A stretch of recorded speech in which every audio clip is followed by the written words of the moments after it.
part of the Press Play Podcast Network.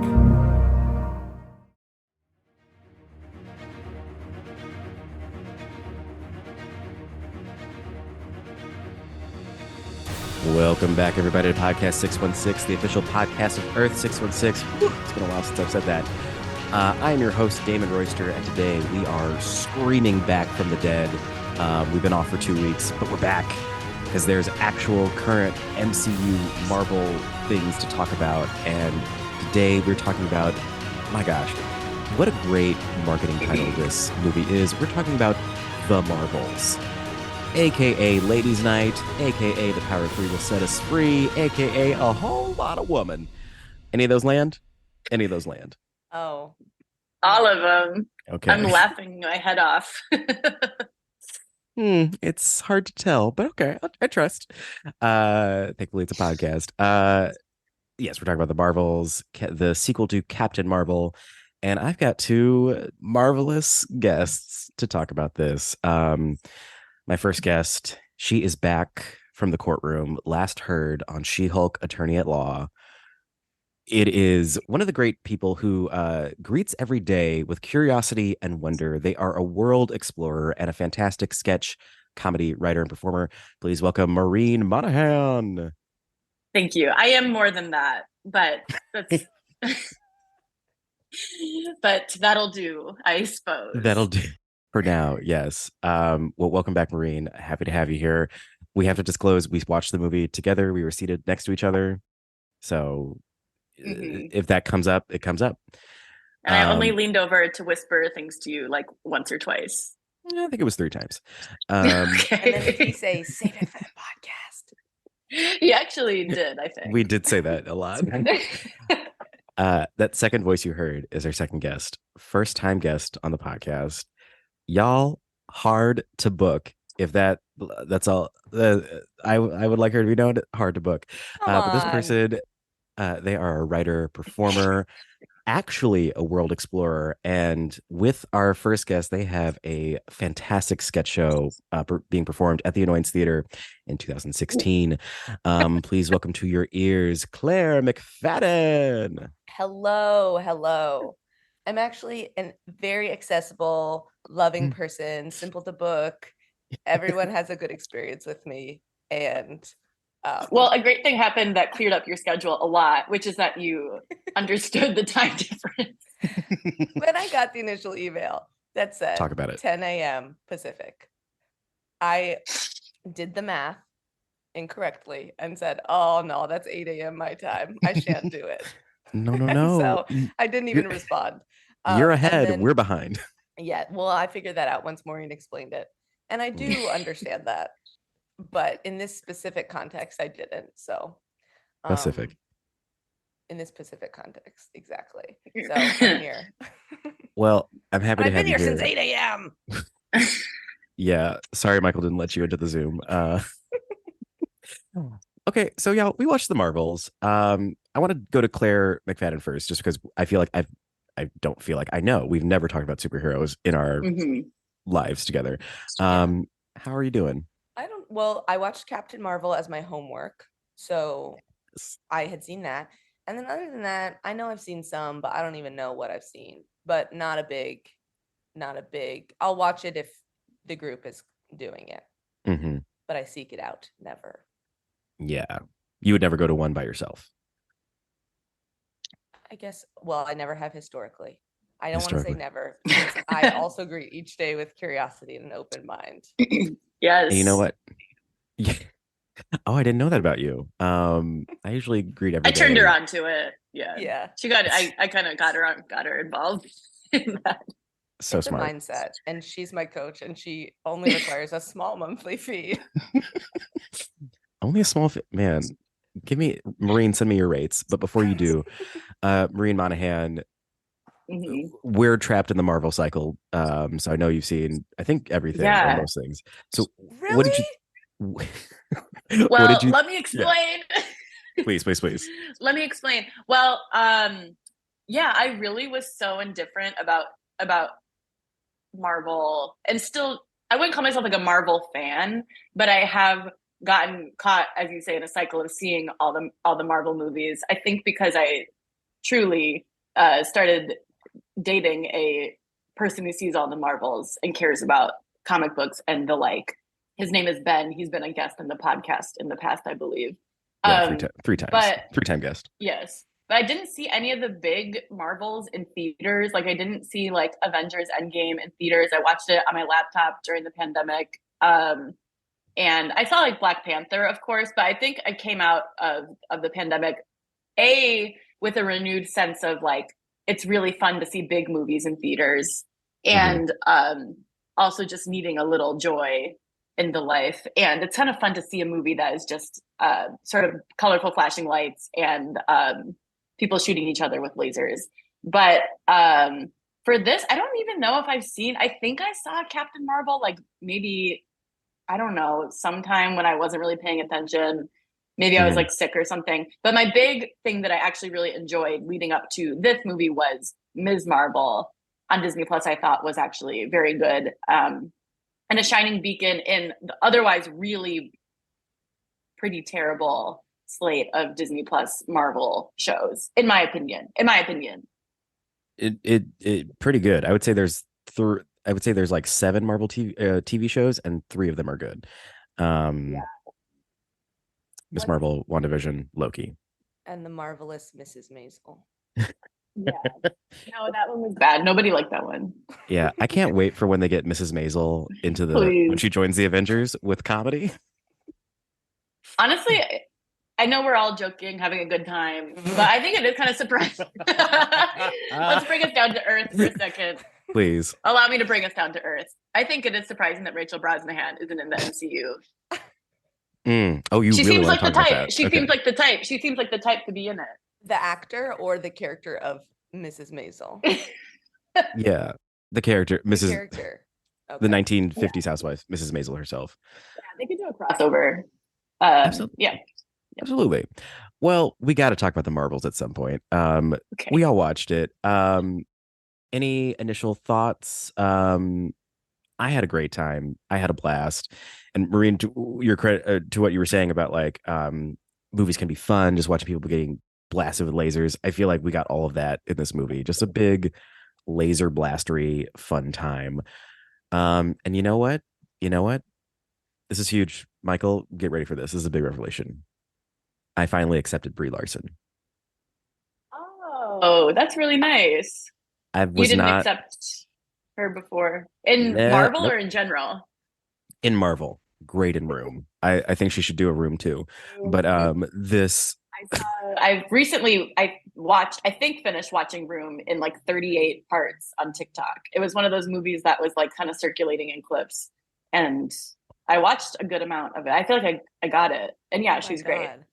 Yeah.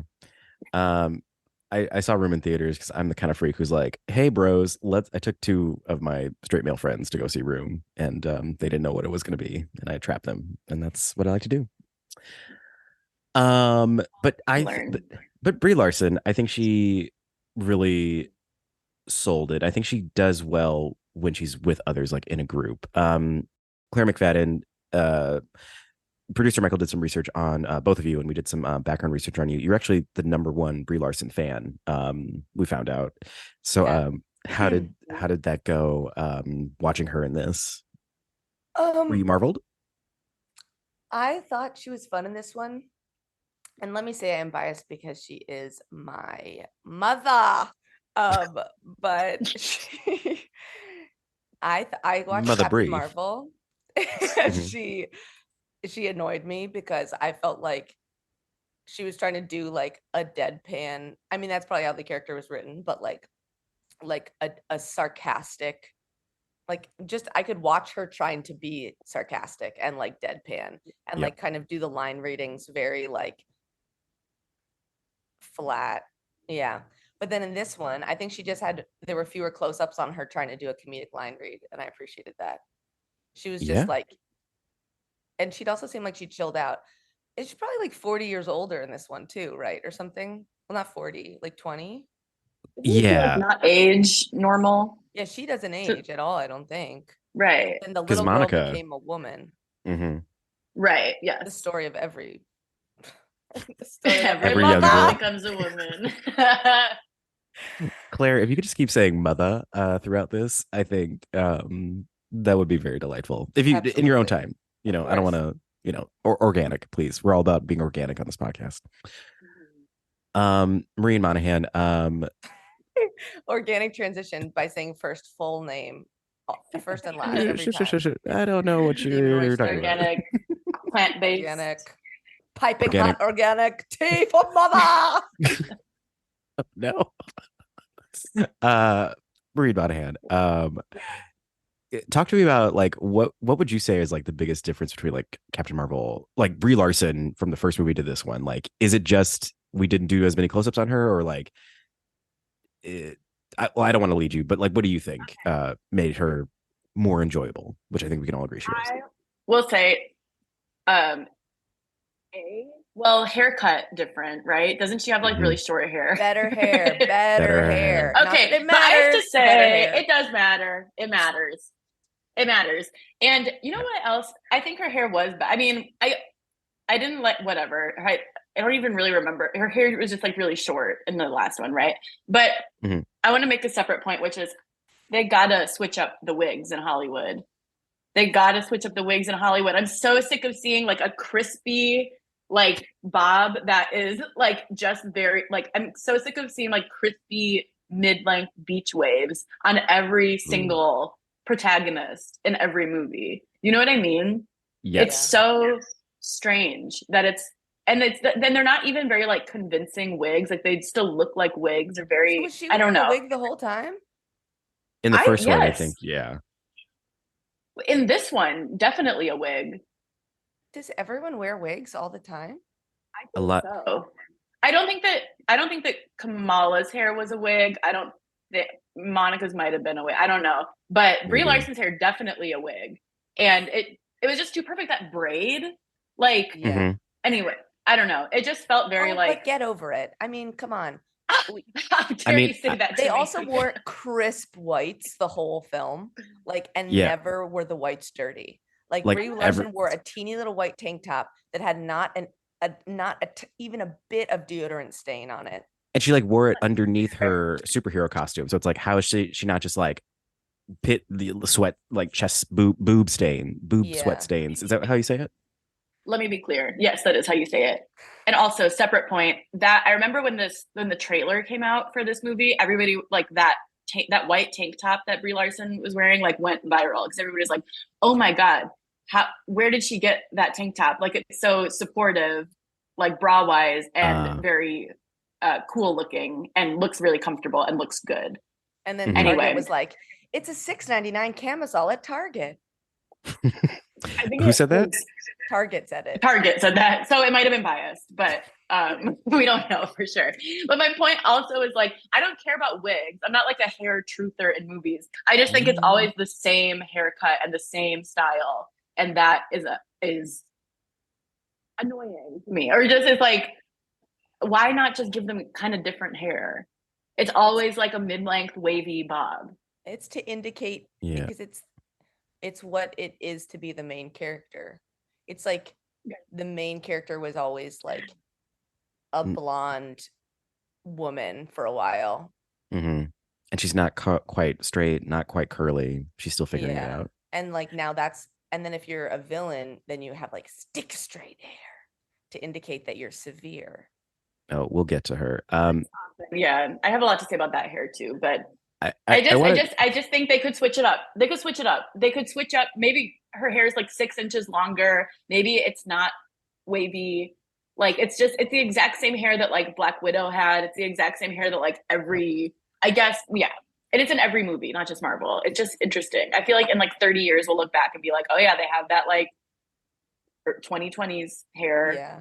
I did want her to just pull it back in a low bun because that's what I would do to fight. And well, also she like all of them are so beautiful. I feel like one of the main reasons to not put women in severe ponytails or anybody is because you're like, oh, people look better when their hair is loose and flowing or like out. Well, but if you're so hot, you're in Hollywood, you can pull off a low bun. Don't put me in a low bun in a Marvel film. Don't put this woman in a low bun. Well, the reason why I think there's a practical aspect to it, which is easier to do like coverage and stuff with like stunt doubles, and like hair helps a lot. And like where you can't, if you're like, if the face is less visible, it's easier to like stick a stunt double or a stand-in in there. And I get that. Yeah. Just make the hair curlier, straighter, not the exact same like like very like unnatural, natural looking beach waves. This was very. And I've said my piece. Damn, I didn't think we'd get here. But I love that we got here. And I'm I proud think of myself. Probably sums it up. Yeah, I think you probably talked about it for about 15 minutes, so I feel like we're good. I'm just proud of myself that I didn't bring up The Good Wife, which I guess I just did, but you're watching Restraint, because I have a lot to say about Wigs and The Good Wife, but I want to talk about the only Monica. Good Wife I know is my mother. Elaine, my actual mother, is a wonderful wife and mother. Elaine McFadden? Yeah. Elaine McFadden? No, Elaine Frangidakis. Thank God. I love that name. I know. I wish I had it, to be honest. Claire, what was it? Frangidakis.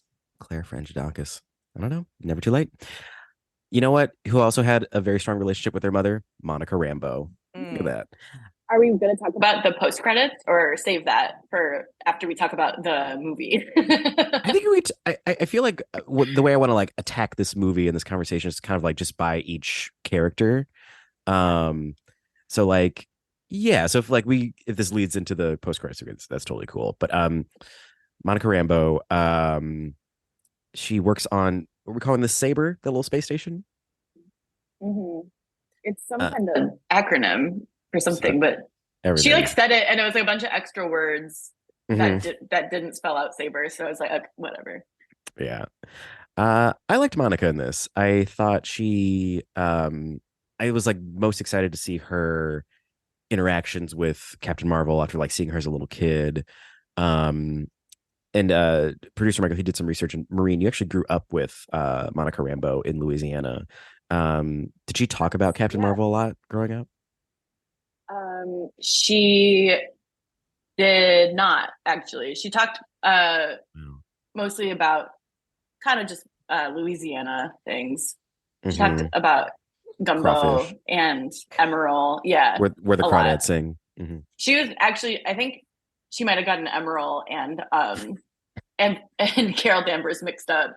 She was saying really mean stuff about Emeril and said Carol Danvers had a really good beignet recipe. Emeril Lagasse. Yeah. Are you guys talking about the chef who like screams? Bam. Is that who Emeril is? Yeah. Bam. Yeah. Oh, Bam Margera. Bam Margera. He's not well. Okay, then quickly move on. So yeah, Monica, she's like a loyal foot soldier, and she's got powers. I loved how they just quickly were like, yeah, I went into a witch's hex and now I can shoot light. Yeah, and so I remember what she go ahead. I found out afterwards that she's in WandaVision. And then So did you guys know, if you've seen WandaVision going into the movie, why there was icy tension betwixt her and Captain Marvel? Or was that also a mystery? Because I was watching for the first 40 minutes. I was like, just explain it. Just explain it. You don't get that from WandaVision, I don't think. I think maybe if you were like, I don't know, because I don't even really remember what happened in Captain Marvel that much, but it's not really mentioned in WandaVision. Does the mom not die? Does Miss Honey not die in WandaVision? Oh, that's your Miss Honey? That's new Miss Honey. It's the most recent Miss Honey. Yeah. Clear. Yeah. Okay. In WandaVision, there's like a brief, like, blink and you miss it, but someone was like, they were like talking about who's the most powerful Avenger, and someone's like, oh, I think Captain Marvel's the strongest, and Monica goes, let's move on, let's talk about something else. I didn't catch that. It's so small. I'm obsessed with her story though. But yeah, so you have all the information. Like, she was a little kid, and Captain Marvel literally was like, see you soon, and then 30 years later, she showed up.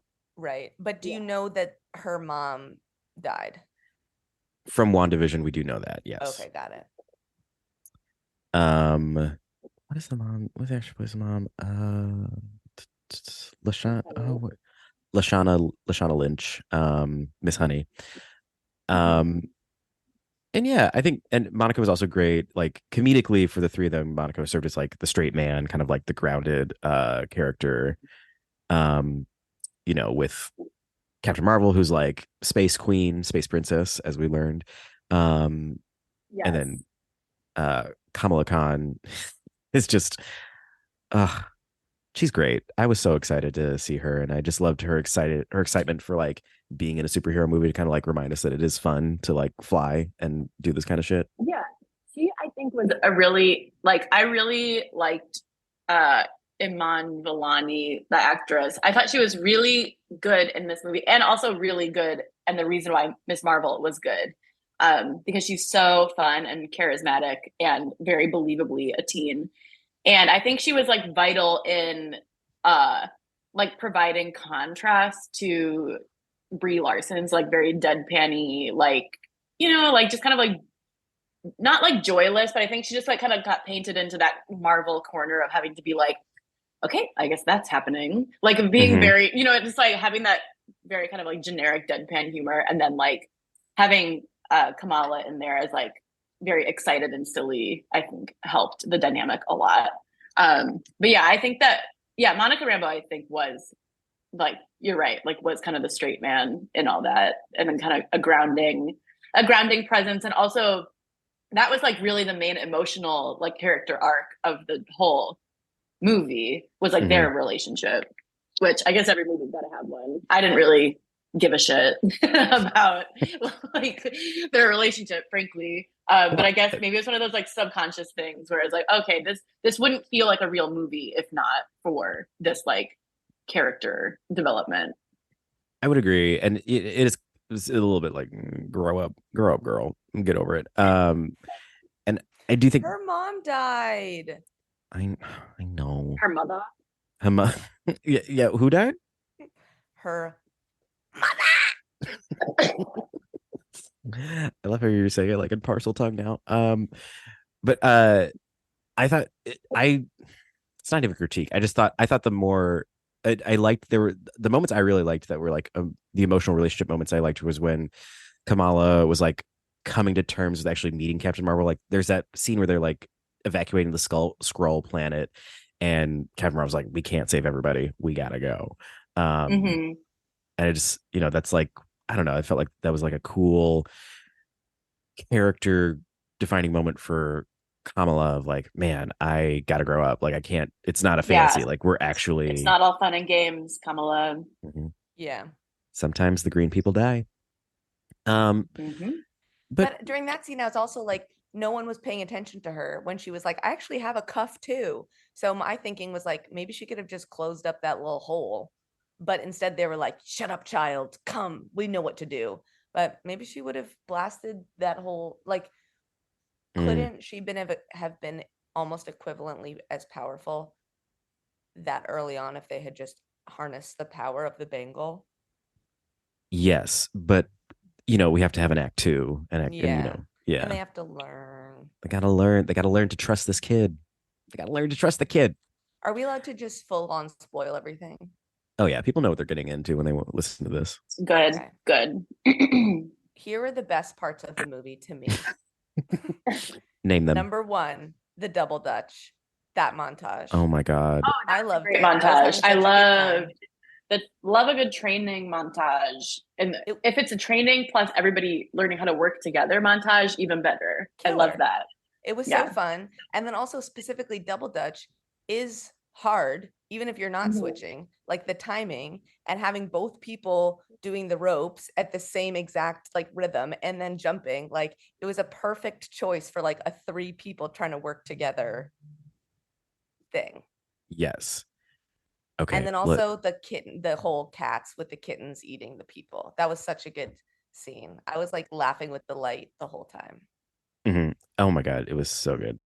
I feel like there's an eye roll, people maybe want to roll their eyes at that, but I thought it was really the set piece, or I don't know if you could call it a set piece, but like Oh yeah. of needing to of trying to convince the people to get eaten by the kittens as like to like Trojan horse them into Earth. I thought it was really fun. I liked Yeah. it.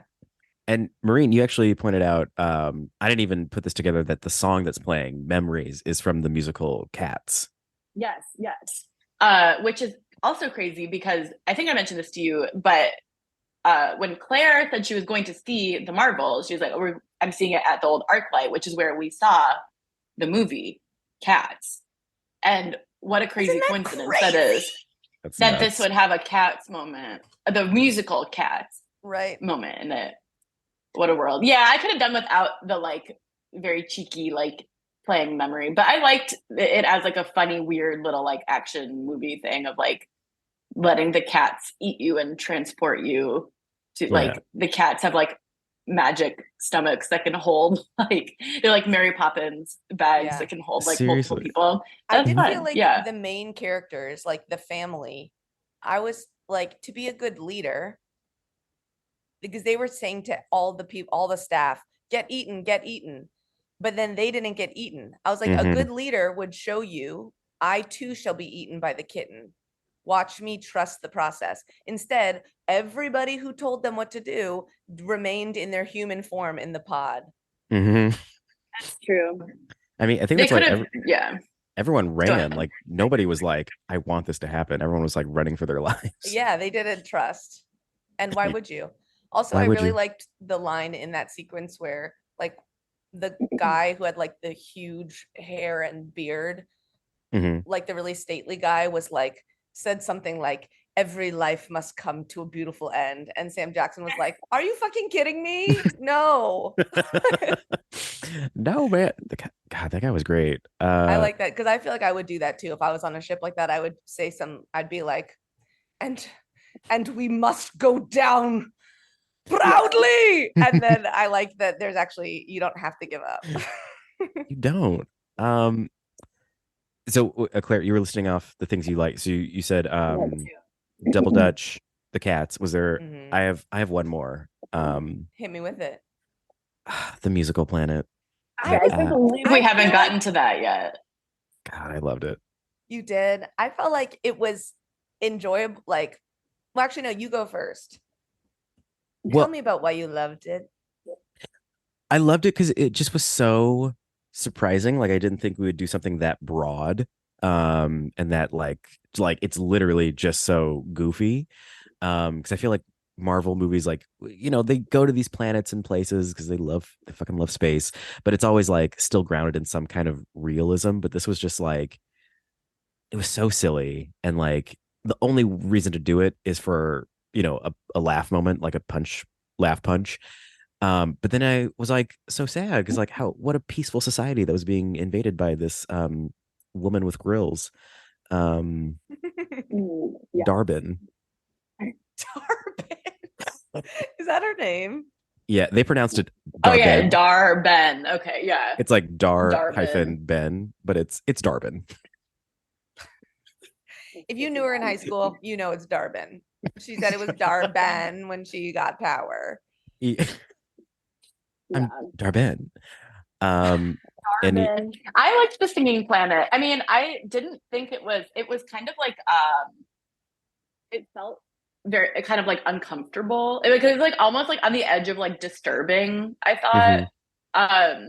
But I like, because going into this movie, I was so and this is kind of a thesis statement for my watching experience, sort of, but I was so aware of all of the backstory, like all of the, okay, you have to see both, because there are 2 Captain Marvel movies, right? Or just one? Well, yeah, there's just one, and then this one. But then there's all this backstory, Secret Invasion, Ms. Marvel, the Avengers movies that Captain Marvel shows. There's like so much backstory. And I was trying to do like a thought experiment going into it and being like, if I was coming into this like truly blind, like just as a standalone movie, what would I think? And I think it was really cool that like a movie where like a fan of a superhero gets to like fight evil with her superhero is a fun idea. And similarly, it's like fun to have a weird planet where everybody sings. And I think that I would have liked it more if I was going into it blind and not being like having to keep in mind like all like, okay, Monica Rambeau went through a witch portal and now she has powers, and like also like when she was like just like all that backstory. But all that to say, I thought that the Singing Planet was like a fun touch, and it was like, you're right, Damon, like a welcome change from like where they often go to planets that are like all made of steel, or like all like this is like a trash planet, or like everything is like spikes on this planet. It just was like a nice kind of also like also a little bit like disturbing, but like everybody was like wearing bright colors and singing. And I loved when the guy said, I have an announcement, and everybody in the crowd went, yes.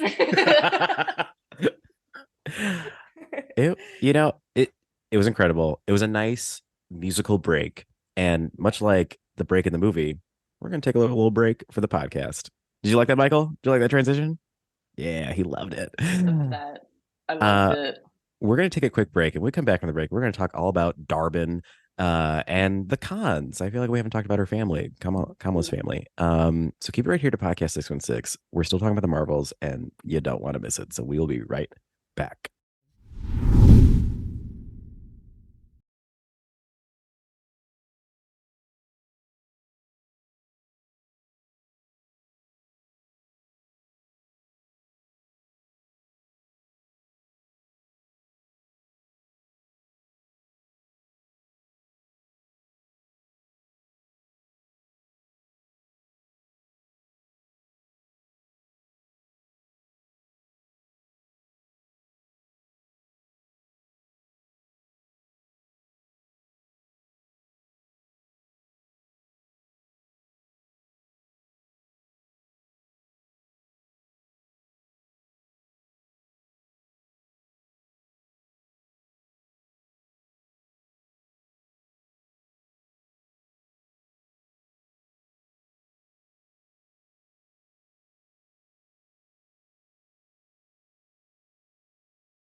Hey everyone, this is Don Mike Mendoza, the host of Producing While Asian.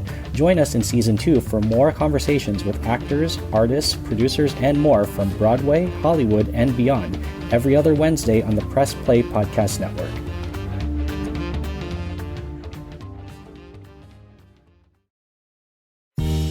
Hello, Brooks here with the Books with Brooks monthly book club podcast. Here's how Books with Brooks works. We read one book a month, and then we talk about it.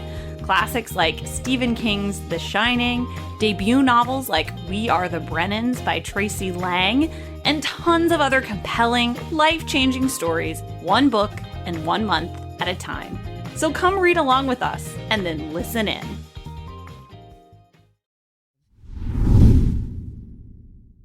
And we're back.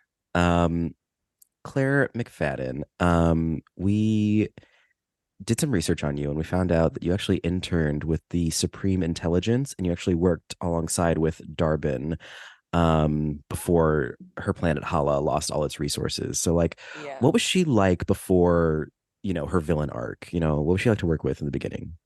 I think that we were all there because we loved what we were doing, and we really believed in the Supreme Intelligence. So and even the hard times were really worth it, and we bonded. And I love her spooky eyes, and very spooky. Yeah, I like how they light from within.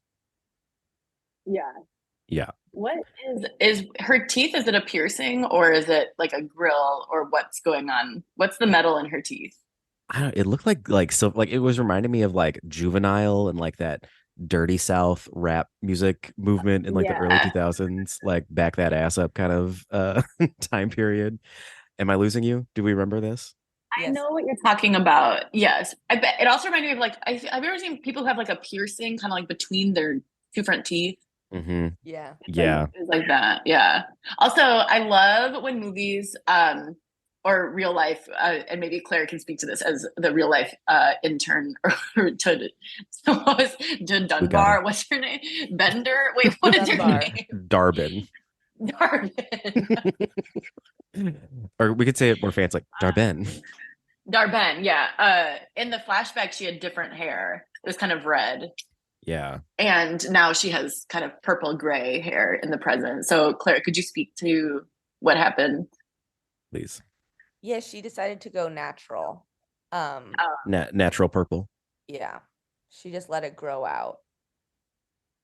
Mm. I'm looking at a photo of her so I can remember. She was cool. I liked her. Yeah. You're looking in the staff directory. Yeah, I'm just checking out. Exactly. I'm checking out her employee profile. And while you're doing that, I'm just going to nerd out real quick, just with a very nerdy question that I don't expect an answer to, but it came up. I thought about it in the first Marvel movie with was it not Ewan McGregor, Jude Law, who was the villain. Why are Kree sometimes blue, but then other times they're not blue? You know what I mean? Scrolls are green always. Or were those the scrolls, the green ones? Yeah, the green ones are the scrolls. The scrolls are like across the board, they're always green. But Kree, it's like, I'm just like, because Darbin was Kree, but Krees are famously blue skinned. But sometimes, usually when the character has a speaking role, they're not blue. Is what I'm noticing. Interesting. And then when the sun came back at the end, spoiler. We get the sun. I don't think that all of I don't think people were blue there. Yeah, not everyone. So I'm just like, planet Hala was the planet that got the sun taken away. Mm-hmm. Hala mother. I think, yeah, they were all. I didn't see any blue guys. Yeah, maybe it's like a regional thing, or maybe when they tan blue. Well, genetics are weird, so maybe a little ship of Smurfs came over like centuries ago, and then depending on your, the flip switches in your DNA, whether or not your skin's gonna be blue. Yeah, them damn Smurfs. I will say that the Krull are green. We agree. So the scroll, yeah. The scrolls. Okay, how are we gonna remember that mnemonically? green scrolls. That'll work for me. Okay, so the scrolls looked a lot better than they did in the Captain Marvel movie, which I watched a couple weeks ago. I was watching it like, is this like a sci-fi movie from like the Sci-Fi Channel in the 90s? Like they looked really so cheap. bad. Yeah. And what a scathing review. Yeah. And keep in mind, I've never watched a movie on the Sci-Fi Channel. Oh, damn. But yeah, they just looked like their faces could not move under that. So I also think probably that's a big reason that main speaking roles don't get a lot of like. Yeah. You'd be in makeup. Character design, frankly, because like what I mean, I liked that they were clearly like practical. Like it wasn't. I think it seemed like minimal CGI on the green guys, at least. Like with their really thick kind of I don't know, what would you call like their compartmentalized like little chins, like their John Travolta chins. Is that what Thanos was, or is that Thanos just had a weird chin for a different reason? They never explained why Thanos had testicle chins, but it was the same thing as the scrolls. This is like sectioned off. But it like they look very like Halloween masky because they're practical. I like that they're practical, but they just looked very. I thought that we had come a long way with like orcs in Lord of the Rings. That's practical makeup, right? And they don't look that bad. The Grinch. So I think it was just. He looks amazing. Did you guys know? I heard this recently that Jim Carrey spoke to people who like help train CIA operatives to be tortured. Like he learned techniques for enduring torture to endure them putting the Grinch makeup on him because it took like No. 8 Oh. hours or something, and he's completely smothered and like cut off from the world once he's like in it. So Like that mold. Yeah, so he would use these like techniques of like what to think about and how to breathe and how to like remain a sane human. Like mindfulness, like he Yeah, probably. oh my God, he should sign up for your subscription coaching service. Okay. I wasn't going to bring it up, but he should. Thank you. Maureen can help you for the plug. Maureen can help you survive torture. Darbin. You're Darbin. obsessed. You only want to talk about Darbin. The Marvel villains are famously so generic. I just want to give them a little bit of space so we can just not lose her in the, because I think I said after the movie, Maureen, that she reminded me so much of the villain from the second Ant-Man movie, Ghost, who was also a mixed race British woman. They're so generic. They're always ethnically ambiguous with a British accent and like purple eyes or something. Like they're so generic. Like, why can't we get like a big fat cowboy villain or something? You know what I mean? Like they're always like sleek British, like kind of like otherworldly looking people, like ethereal British people. It's like enough is enough. They're trying to copy Tom Hiddleston from Loki from the first Avengers movie. Everyone's just like, it's like a Xerox of a Xerox of a Xerox. Yeah. And they just, and as a result, it's like, well, there's no way this generic ass person is ever gonna win. Like, of course, you go into a Marvel movie knowing that the heroes are like probably gonna win. You know, that's like kind of the whole formula. But it telegraphs it so much to have like the world's most generic, unmemorable person being like, I have the magic hammer, and then it's like, well, okay, you like, I can't even remember what you look like after you leave the scene. Damn. So like, of course, you're very disposable to this movie. Y'all are crazy. I don't really watch these movies, so I was just like, oh, she's cool. Like, I don't know that she's generic. You stand Darbin?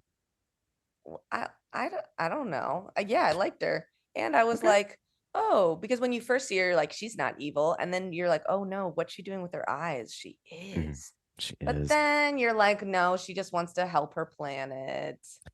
And I like that. Tell me this. Yeah. She got what she wanted in the end. Huge spoiler. She got both the cuffs. She got cuffed up, and then she immediately fucking exploded and died. Yeah. Honestly, hilarious. But that was going to happen. What did she think was going to happen? And why did she want to tear? Did she want to tear a thing in the space-time continuum? She just wanted the sun. She was already getting the sun. She didn't even need both cuffs. Explained it. Okay. I got it. So she wanted the cuffs, I think, because that would have been like ultimate power. Yeah. Because I think it would have been easier for her to poke these holes. And also, I feel like we really glossed over. They're switching powers. They touched something weird in space. That was cool. Yeah. I liked that. Sorry, listeners. Go watch the movie, then listen to this. But I think she had the two cuffs, and I think she just thought like, I'm this badass mother who, boots the house down. I can handle this. And I just love people getting their comeuppance, and she instantly turns to ash.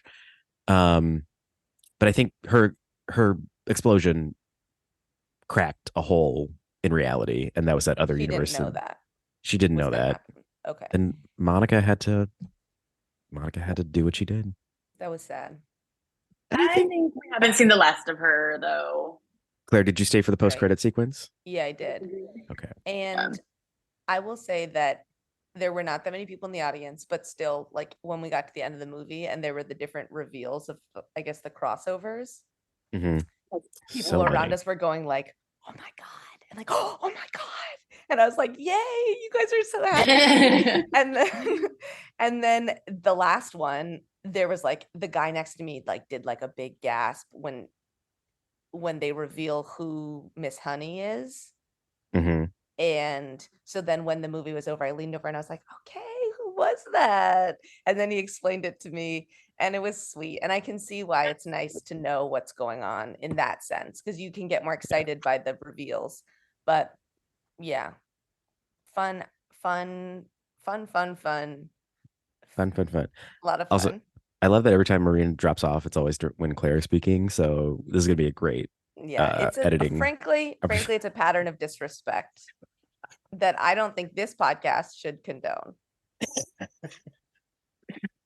Claire, would you like to view your opinions of Maureen now that she's back? Yeah, Damon was kind of going off on you while you were out. Is that true, Damon? No, I would never. I'm too afraid to go off on anyone. That's that bottle. Just say it to my face. It's fine. Just say it to my face. Are you on your phone like a pedestrian? Yeah, I'm out for a walk right now. Just walking the dog, doing a podcast. Okay. Where do we go? So, I mean, is there anything else we want to say about Monica and like, the sacrifice play that it was a whole lot of light flashing, but I was still like getting emotional about it. I was like, oh no. And I think she acted the moment well. Yeah. If you consider that she's like probably in a green suit in a green background, and they're like, now with your face, show like that you're making this noble sacrifice, and it's heartbreaking, but it's the right thing to do. And she delivered, I would say. Yeah. Oh yeah. But yeah. And that actress Tana Paris, she's Broadway. Just saying, really? She's Broadway. Mm-hmm. I know she was on Mad Men. She was, yeah. And I know the secretary. Pretty. And she's pretty. She's also pretty good in They Clone Tyrone. If anybody wants to give that a watch on Netflix. Yeah, I've heard it's good. I haven't seen it yet. I want to. It's a good one-off watch. Here's something that here's two final thoughts on the final scene. Please. One, I thought it was odd that there were once the woman exploded in space, there was only the three of them, the Marvels, to bear witness to what had happened. Like, it was high stakes. Oh, this thing has opened up, but it's like, it's a problem that we didn't know it was coming. It suddenly appeared. Only these three women were there to like identify that it would be a world destroying issue, and then they solved it within like 2 minutes. So it felt interesting for the climax to be like so contained and not like cutting away to like the seas boiling and like the world collapsing the way that climaxes usually do. Thank you for saying that, because I thought that too, because I feel like that, and that's normally like a complaint for people for Marvel movies, that the third act is just a bunch of big explosions and like ships sinking or whatever and buildings collapsing. And this one was different, which I thought was good. And I guess that's kind of cool.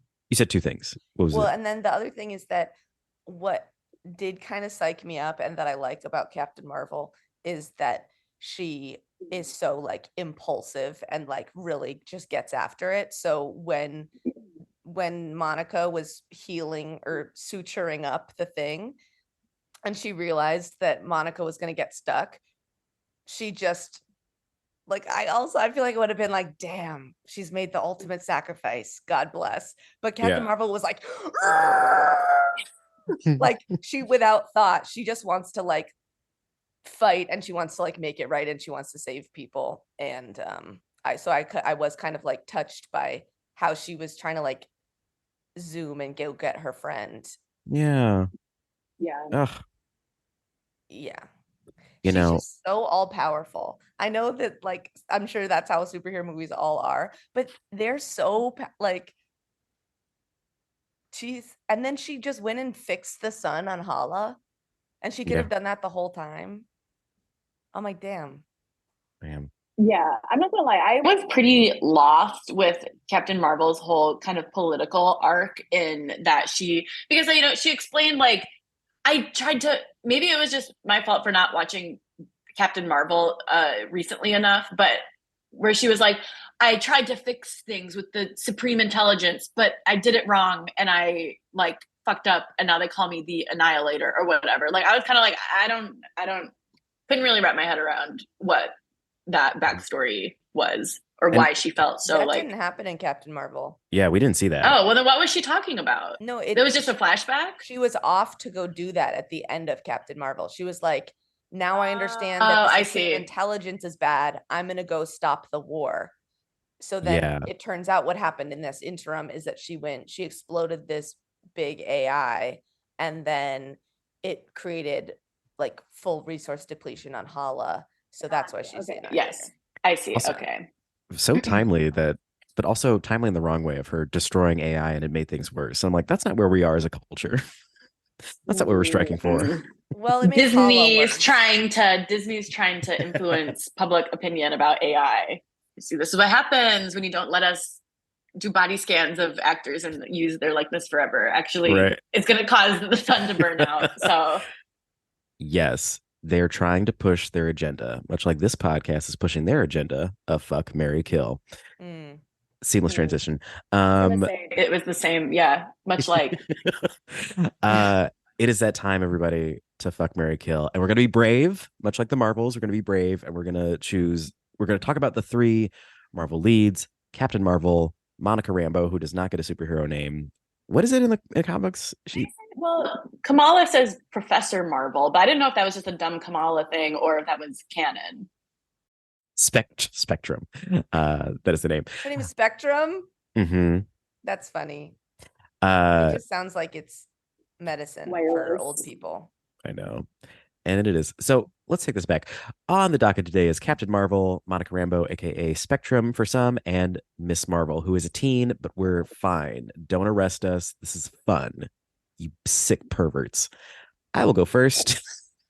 Michael, you decide if you want to keep that in or not. I will go first to give my guests time to think. And as I always say, my answers are not the correct answers. They're just my answers, but I do believe that my answers are the right answers. Okay, so for my Mary, I'm going to marry Miss Marvel, Kamala Khan. She's so fun. We'll wait until she's of age for anything else. But I just think she's so lovely and I love her family and I would love to marry into that. And like, then I could hang out with her dad and her mom and her brother. Her brother's fine. He's, yeah. And I liked the character. He was kind of annoying in a way that we don't often see in that like trope. Were they indicating that he's like, who was he FaceTiming when he was on the space elevator? I think he got married in the Miss Marvel TV show. He had like a fiance or a new. I'm trying to remember. Yeah. Okay. Yeah, because that was like she was trying to save the world, but she had to go to her brother's wedding. Like that was like the big big issue. So he's that was the nod to that. Yeah. I sense that he was partnered.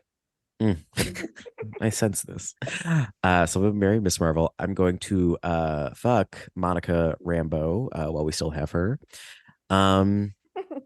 I like a sleek look. I think she was sleek in that little outfit. And I just think that, I like light.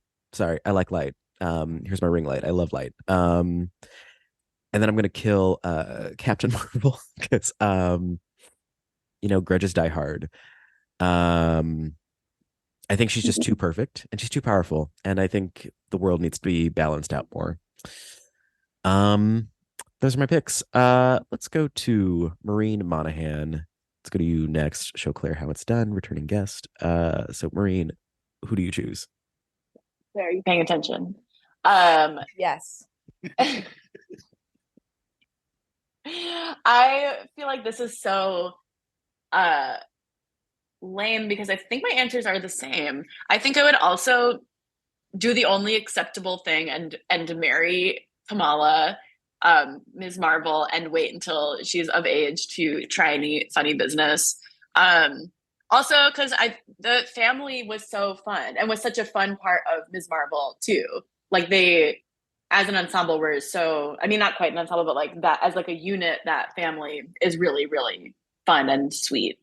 And sign me up. Let me be a part of it.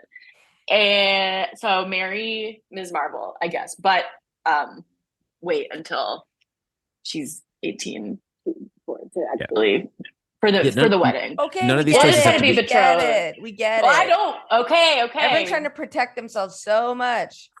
All Just right, let yourself be a pervert. Change my answer. Okay, I'll change my answer. I'm gonna fuck Miss Marvel. Are you happy? I do want to kill Captain Marvel, and in fact, was kind of surprised that she did not like sacrifice herself at the end of the movie because it seems like they're kind of trying to do this thing with like what stage of the MCU are we in now? Like 6, 5? 5. We're in 5. Okay, it seems like they're trying to phase out the old guard and make way for the new guard. So I was kind of surprised that the plot didn't take us to like Captain Marvel sort of sacrificing herself and kind of removing herself from the equation, making room for the new blood. And so I guess no, fuck it. I'm gonna fuck Ms. Marvel when she's 18. Okay. And marry Monica Rambeau, because then I could be Samuel L. Jackson's daughter-in-law, and that would be cool. Are they related? What? Are they not? Isn't that her dad? That's her boss. Oh. Yikes. I thought that was her dad. We don't know who her dad is. Yeah, we've never met. Are you okay, I thought it was her dad. No. I guess father figure, if not father. He's a father figure to all. I think the implication was like either her mom and dad weren't married or like her dad left and like Carol was like a little bit of a co-parent with the mom, Miss Honey. Yeah. Okay. I guess I fucking missed that completely. I thought Samuel Jackson was her dad. I feel silly. Yeah. No, he's into scrolls. Okay, then I go back to my original answer, which is marry Kamala, hang out with her family, fuck Monica, and kill Captain Marvel. Sounds perfect to me. Claire McFadden, last up. Who are your picks? I'm gonna marry Monica because I like her the best, and I feel like she would be really rational, hold down the fort, take care of me. Also, really dealing with her own shit, needs to go to therapy, would spend a lot of time just doing her own thing, and then I can do my own thing as well. Absolutely don't want to marry the teenager. Imagine that partnership. Even when she grows up, she's not the type of person you want. I'm sorry, she's fun, but I'm not trying to be the stable one in the relationship. I don't want to be the like, well, let me try to pull that money together so you can go, make your little comics on a field trip. You wouldn't have to be the stable one. There are all kinds of Marvel couples that are like like the Hulk and Black Widow. Do you think that you're going to get powers just because you marry a teenager? You could. It could. I'm not ruling it out. You can't. I mean. So, but Claire, that being said, I will fuck Captain Marvel. She's a hard body, and I'm going to kill the teenager. Damn. And, I know. It sucks. I'm sorry, and I don't mean to pass judgment. This is the game, and there are no rules other than you have to pick one of the three. That is Fuck, Marry, Kill. Thank you both so much for playing the game and watching this movie. The Marvels. I would say an A theater going experience, but a B movie. Not like a B bad movie, but like the letter grade, I would give it a B for like story and everything. But the experience of being in theaters. Yes. It's always, you go to Marvel movies for a fun time in the theater. As my friend Sean says on his Letterboxd account, which is really funny, he says #pass the fucking popcorn. And that is the kind of movie it is. It's a #pass the motherfucking popcorn kind of movie. Because you're you're just watching and having fun. We did. We passed around some popcorn. And you had trouble with a Laffy Taffy. But I can't believe you brought that up. I'm sorry. I brought Laffy Taffy from home and it was very embarrassing. Sorry, Claire, you had to be there. I'm so jealous. I thought it was so much better and more entertaining than other recent Marvels like Quantumania, Snooze Fest. Like over 2 hours long. There's a movie called Quantumania Snooze Fest. Yeah. It might as well have been. It was Ant-Man Quantumania, and it was so long. Fest. Also, the runtime of this movie was fantastic. It was not too long. An hour and 40. Could you believe it? Tight hour and 40. I loved it. I think it deserves a little bit more credit than others. I know it's like maybe not getting great reviews and is maybe bombing a little bit at the box office. But I thought it was so much more fun and entertaining than like recent Marvel entries. And I think it deserves credit for that. Yeah. It's still making like $50 million, but like on a Marvel scale, it's not great. But yeah. That's the podcast. Maureen Monahan, where can people find you online? Any shows coming up? Anything you want to promote? Oh my, I would actually love to get a few more Letterboxd followers because it's quickly becoming the only good social media app. You can follow me on Letterboxd at, I think, Mo Monahan, all one word, lowercase. It's really hard to find people on Letterboxd, weirdly. M-O or M-A-U? M-O. Momonahan on Letterboxd. Find me on there. Momo Nahan. Momo Nahan. Yeah, is how it's pronounced. Like Darwin.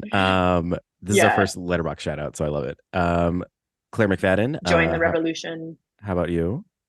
You can catch me on stage at Second City Tuesday through Sunday in Don't Quit Your Daydream, and online at CZ McFadden. Love it. You can follow this podcast on Instagram at podcast616p3. That P3 stands for Press Play Podcast, our podcasting network that allows us to talk about the Marvels whenever we want. Sorry. Can I make one more plug? Please. Before you sign off, it just occurred to me that would be a good thing to plug here. For those of you who like listening to things, Claire and I have a upcoming, keep an eye out for it. We have an upcoming comedy album of sorts coming out. What? Yeah, I forgot. Release date TBD or TBA. Do you know why I forgot? TBD. Why? Because we wrote it in the height of the pandemic and recorded it then, and we've been diligently working on it on and off every for 6 months for like would hope so. the best years, but we're getting closer every day, and we're really going to release it soon. So we'll promote it when it's imminent, but it is coming and it's real. I love it. Thank you for the exclusive. Producer Michael, if you want to hop on the mic real quick, what letter grade would you give this podcast that we just did? Oh God. Mother, please, mother. I'll give you guys An A double plus. Plus double plus. This is one of the funnier ones. Yeah. Sorry, everybody else.